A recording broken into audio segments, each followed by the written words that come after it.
नमस्कार, सत श्री अकाल, सलाम दोस्तों। मैं रोहित गुप्ता मेरे यूट्यूब चैनल रोहित क्लासेस में आपका तहे दिल से स्वागत करता हूं।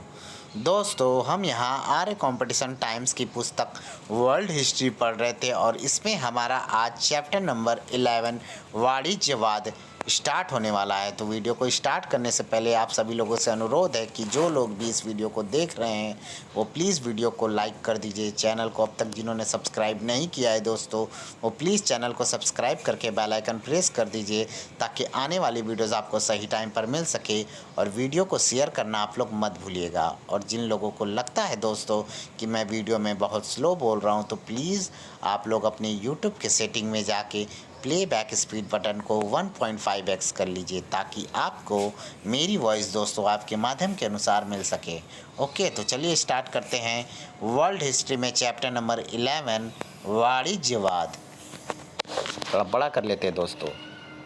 वाणिज्यवाद 16वीं 17वीं शताब्दियों में यूरोप में विभिन्न प्रकार के भुगतान में मुद्रा का प्रयोग दिन प्रतिदिन बढ़ रहा था। हुंडी, ऋण पत्र तथा विनिमय पत्रों को स्वीकार किया जाने लगा। अब स्थायी बाजार स्थापित होने लगे। एंटवर्प एक सेकेंड दोस्तों, स्थापित होने लगे। एंटवर्प, पेरिस, लंदन एवं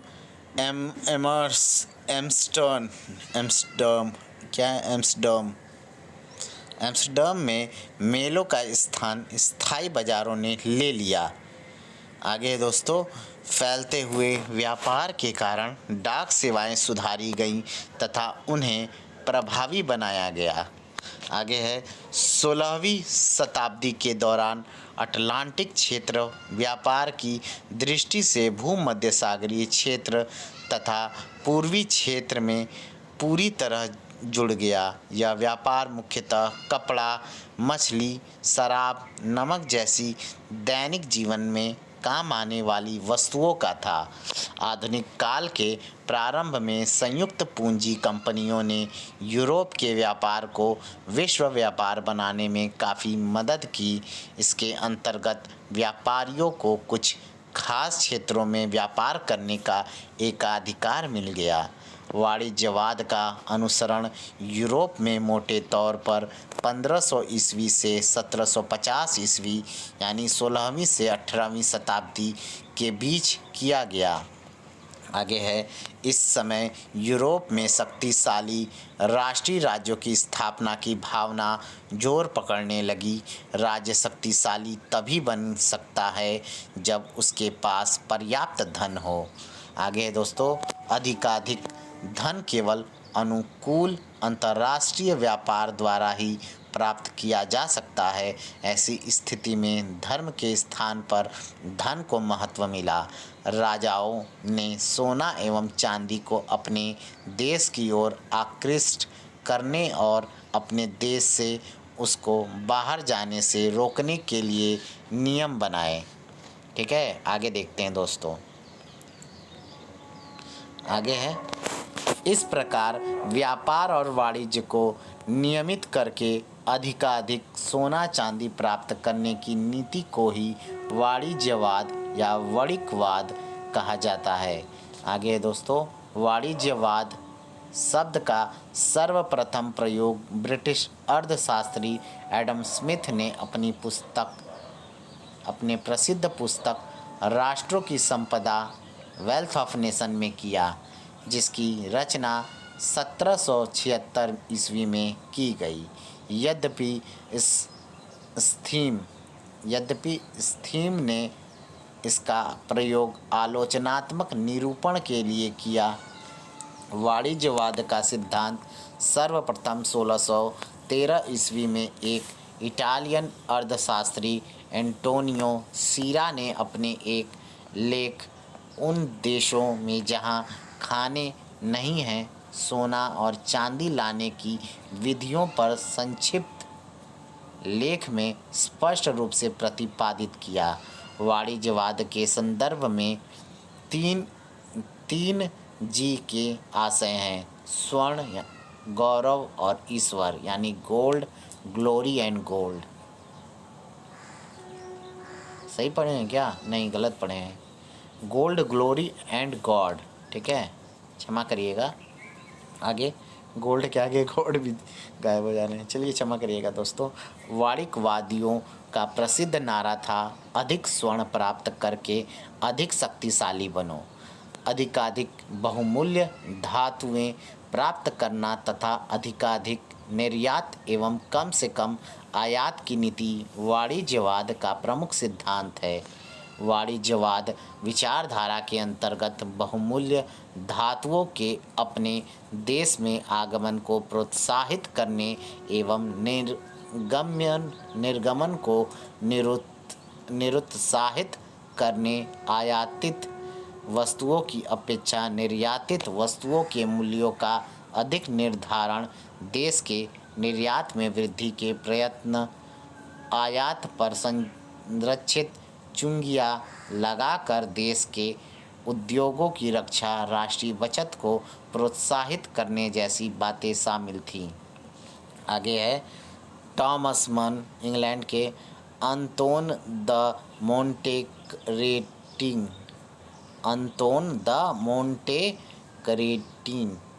मोंटेक्रेटिन, फ्रांस के एंटोनियो सीरा, इटली के जिन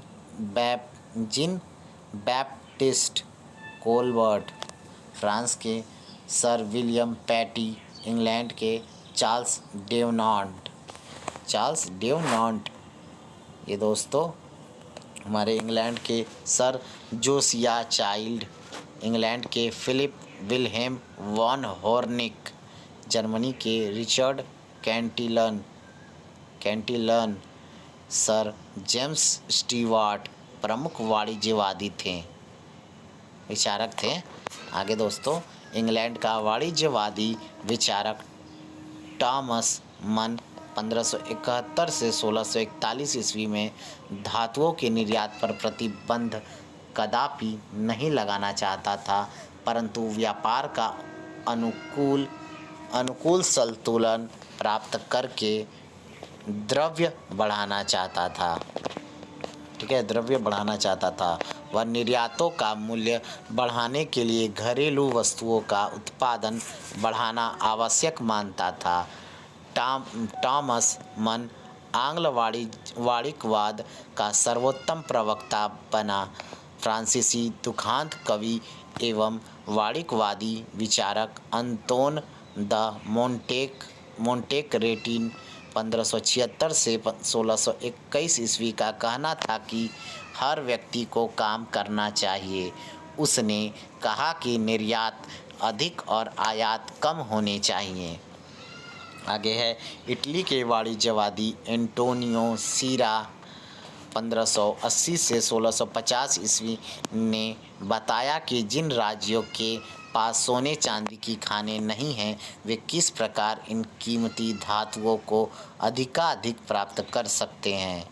फ्रांस के वित्त मंत्री जीन बैप्टिस्ट कोलबर्ट 1619 से 1683 ईस्वी ने फ्रांस में वाणिज्यवादी नीतियों को अपनाया, इसलिए वहाँ वाणिज्यवाद को कोलबर्टवाद भी कहा गया है।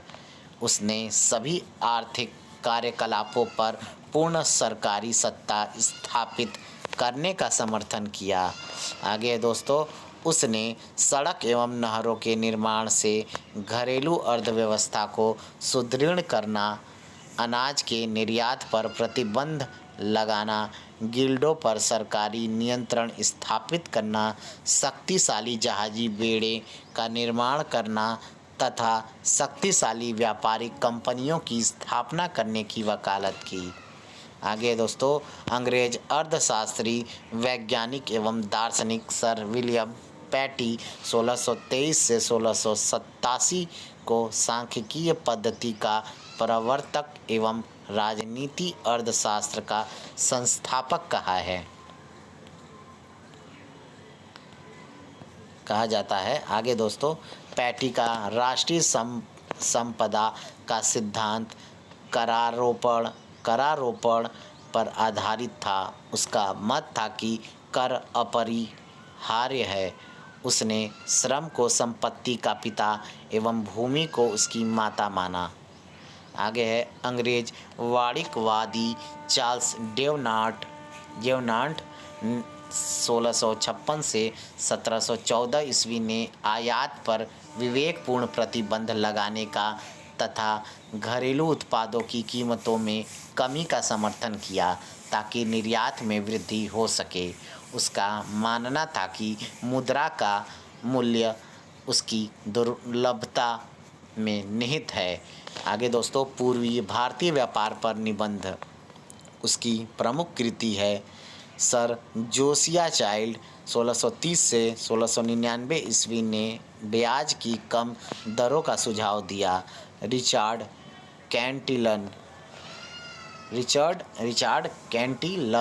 1680 से 1734 ईस्वी ने कहा कि देश को कच्चे माल का आयात एवं पक्के माल का निर्यात करना चाहिए, जिससे व्यापार का संतुलन अनुकूल रहे।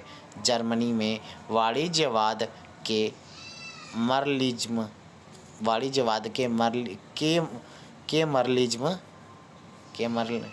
केमरलिज्म कहलाता है। ठीक है, जर्मनी के वाणिज्यवाद जो है वो केमरलिज्म कहलाता है। आगे देखते हैं दोस्तों, इंग्लैंड के हेनरी अष्टम, पुर्तगाल के शासक हेनरी नेविगेटर, स्पेन के चार्ल्स पंचम तथा फ्रांस के लुई दसम वाणिज्यवाद के समर्थक प्रमुख शासक हैं। 15वीं शताब्दी में इंग्लैंड में सम्राट हेनरी सप्तम तथा फ्रांस के शासक लुई 11वें के तत्वावधान में सर्वप्रथम पश्चिमी यूरोप में दो शक्तिशाली राष्ट्रीय राज्यों का निर्माण हुआ। राज्य को अधिक शक्तिशाली होने के लिए व्यापार अधिशेष के रूप में अधिकाधिक बहुमूल्य धातुएं प्राप्त करना धातुवाद कहलाता है। वाणिज्यवादी विचारकों ने बहुमूल्य धातुओं स्वर्ण तथा रजत यानी सोना और चांदी को महत्व दिया। ठीक है, आगे देखते हैं दोस्तों, उसके विचार में धन राष्ट्रीय शक्ति का प्रतीक था। धन के द्वारा युद्ध शस्त्रों एवं अन्य युद्ध सामग्री को खरीदा जा सकता था। इस प्रकार स्वर्ण एवं रजत सफलतापूर्वक युद्ध लड़ने के एकमात्र साधन थे। वांछित सोना चांदी प्राप्त करने के लिए विदेशों के साथ स्वदेश के व्यापार को बढ़ाना आवश्यक है। अपने धन को बढ़ाने का सबसे अच्छा ढंग विदेशी व्यापार है। कोई भी देश बहुमूल्य धातुएं विदेशों को अपने देश में बनी वस्तुओं को बेचकर प्राप्त कर सकता है। विदेशी व्यापार में अनुकूल व्यापार संतुलन अर्थात अत्यधिक निर्यात एवं न्यूनतम आयात के द्वारा बहुमूल्य धातुओं को संचित करके एक शक्तिशाली राज्य की स्थापना की जा सकती है। आगे, वाणिज्यवादी विचारक उपनिवेशों की स्थापना को आवश्यक मानते थे, क्योंकि राज्य में निर्मित होने वाली वस्तुओं को वहां बेचा जा सकता था तथा आवश्यक कच्चा माल पर्याप्त मात्रा में सस्ती कीमतों पर वहां से खरीदा जा सकता था। आगे है, फ्रांसिस बेकन नामक अंग्रेज राजनीतिज्ञ एवं दार्शनिक ने अपनी पुस्तक history of the reign of king Henry the seventh में वाणिज्यवाद को शक्तिशाली राज्य प्राप्त करने की नीति बताया। अंग्रेज अर्थशास्त्री विलियम कनिंघम ने अपनी कृति the growth of English industries and commerce में वाणिज्यवाद को राजनीतिक उद्देश्यों की प्राप्ति हेतु आर्थिक शक्ति का साधन बताया है। आगे है, वाणिज्यवाद के कट्टर आलोचक एडम स्मिथ ने वाणिज्यवाद को व्यापार प्रणाली बताया, जिसका उद्देश्य संरक्षणवाद को प्रोत्साहन देना था। ठीक है, आगे है दोस्तों, संरक्षण देना था। आगे देख लेते हैं, मुक्त व्यापार नीति यानी लेसेज फेयर ने वाणिज्यवाद के पतन में अहम भूमिका निभाई। एडम स्मिथ, तुर्गो, एली हेक्सर, क्वेसने आदि विचारक वाणिज्यवाद के आलोचक तथा किन्स एवं गुस्ताव वान समालर वाणिज्यवाद के प्रशंसक हैं। आगे सुप्रसिद्ध अर्थशास्त्री किन्स ने अपनी पुस्तक जनरल थ्योरी में वाणिज्यवादियों की प्रशंसा की है। किन्स के अनुसार वाणिज्यवादियों ने शासन कला जो समस्त अर्थव्यवस्था की समस्याओं तथा समस्त उत्पादन कारकों के अधिकतम उपयोग से संबंधित है की नींव डाली थी। आगे है जर्मन अर्थशास्त्री गुस्ताव वान स्मालर ने वाणिज्यवादी नीतियों का उद्देश्य समाज एवं राज्य का आर्थिक एकीकरण बताया। तुर्गो ने कहा कि उपनिवेश उन फलों के समान हैं जो वृक्षों पर तभी तक लगे रहेंगे जब तक वे पक नहीं जाते। आगे है वाणिज्यवाद संकुचित राष्ट्रीयता के सिद्धांत पर आधारित था। इस काल में विदेशी व्यापार अंतर्राष्ट्रीय मित्रता को स्थापित करने के स्थान पर शत्रुता का प्रतीक बन गया था। इस विचारधारा में लोक कल्याण का कोई स्थान नहीं था। आगे है कृषि के प्रति बेहद उदासीनता की नीति अपनाई गई। सोने चांदी को अत्यधिक महत्व दिया गया, साथ में उसके संग्रह में नैतिक मूल्यों को भी नज़रअंदाज कर दिया गया। आर्थिक क्षेत्र में अत्यधिक हस्तक्षेप के कारण उद्योग धंधों का भी समुचित विकास नहीं हो पाया। ठीक है, आगे हम लोग दोस्तों फैक्ट पढ़ लेंगे, ज़्यादा नहीं है।